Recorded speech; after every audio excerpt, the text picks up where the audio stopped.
بقوه يعني جدا.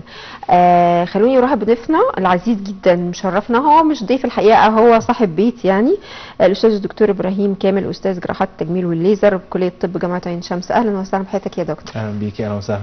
اول حاجه حابه ان انا اقول له الحمد لله على السلامه وتقبل الله، انا لسه راجع من عمره وجاي لنا بعد العمره على طول، فطبعا ده بيدينا احنا كده مؤشر ان احنا يعني عزاز عندك على طول جاي من السفر لينا، فربنا يتقبل ان شاء الله، وان شاء الله تبقى حلقه كتير هنستفيد منها. اول حاجه زي ما قلت لحضرتك يعني جانب كده اخلاقي مهني، يعني نبتدي بفكره الحروق كتخصص مهم جدا عندكم في جراحات التجميل، بتقوموا عايزه اعرف ايه الجديد فيه. وزي ما قلت احنا اتكلمنا من قبل يا دكتور على فكره عن موضوع الخلايا الجذعيه لو حضرتك متذكر يعني، بس هل في جديد حصل يعني بعد الحلقه اللي يمكن من كام شهر كده اتكلمنا عنها، ولا زي الحال ما هو يعني؟ هو الحروق يعني دايما احنا بنقول ان مريض الحروق ده بيبقى مريض شويه يعني عارفه مظلوم شويه، حظه مش لطيف قوي. ليه؟ لان المريض ده بيكون سليم جسمانيا من كل حاجه، سليم، القوى العقليه بتاعته سليمه جدا، الاجهزه الجسم بتاعته بتشتغل كويس جدا، انسان ممكن يبقى منتج في المجتمع بصوره كويسه جدا، لكن مشكلته انه حصل له اصابه. اي حد معرض في العالم كلها تحصل له الاصابه دي في ظرف معين، حصلت له الاصابه دي فعملت له تشوه في شكل جسمه من بره، فبالتالي بدات تخليه يبقى مش هنقول كلمه معاق، بدات تخليه يخش في اعاقه عن انه يسير في المجتمع اللي هو كان ماشي فيه بالصوره العاديه بتاعته. تمام.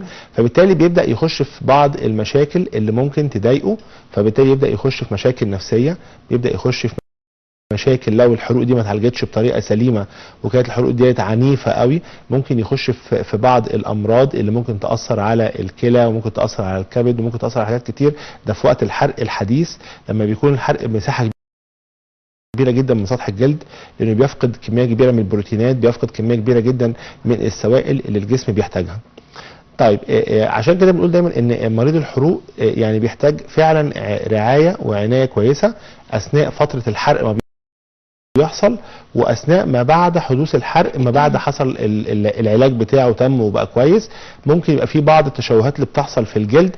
عشان كده بنقول ان يفضل علاجها بطريقه سليمه عشان يرجع يكمل حياته بصوره طبيعيه زي الاول.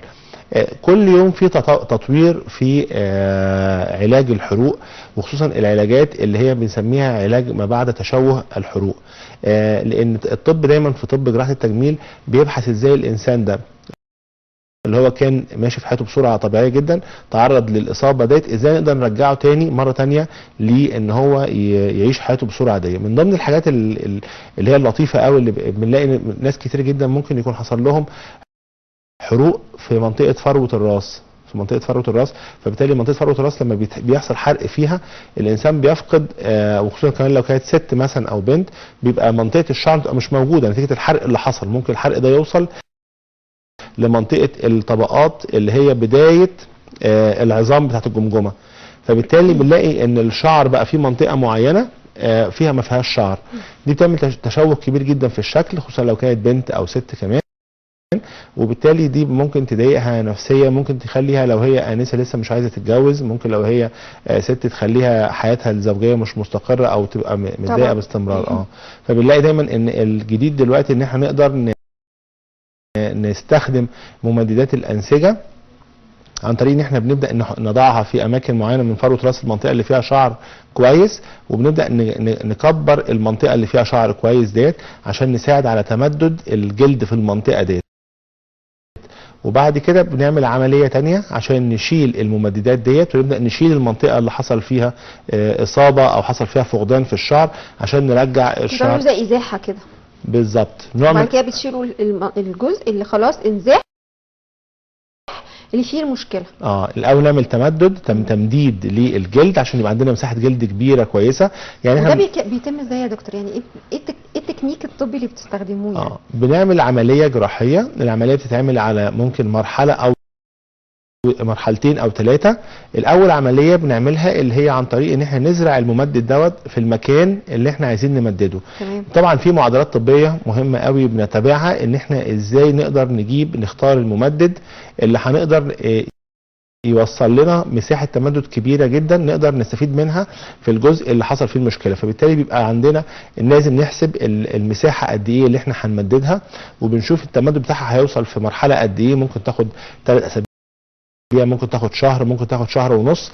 كل ده بيتحسب كويس قوي، وبنبدا نحقن المريض ده او المريضه ديت في خلال الشهر ونص. دي ماده يعني يا دكتور ولا شرايح ولا ايه ماده؟ بتبقى حاجه زي بالونه معينه ليها صمام معين بيتحط في منطقه معينه من الجلد بتاع فروه الراس، وبعد كده بنبدا نحقن محلول معين عشان نملى البالونه ديت. كل ما بنملى البالونه دي اللي هي موجوده تحت سطح الجلد، كل ما الجلد ده بيتمدد.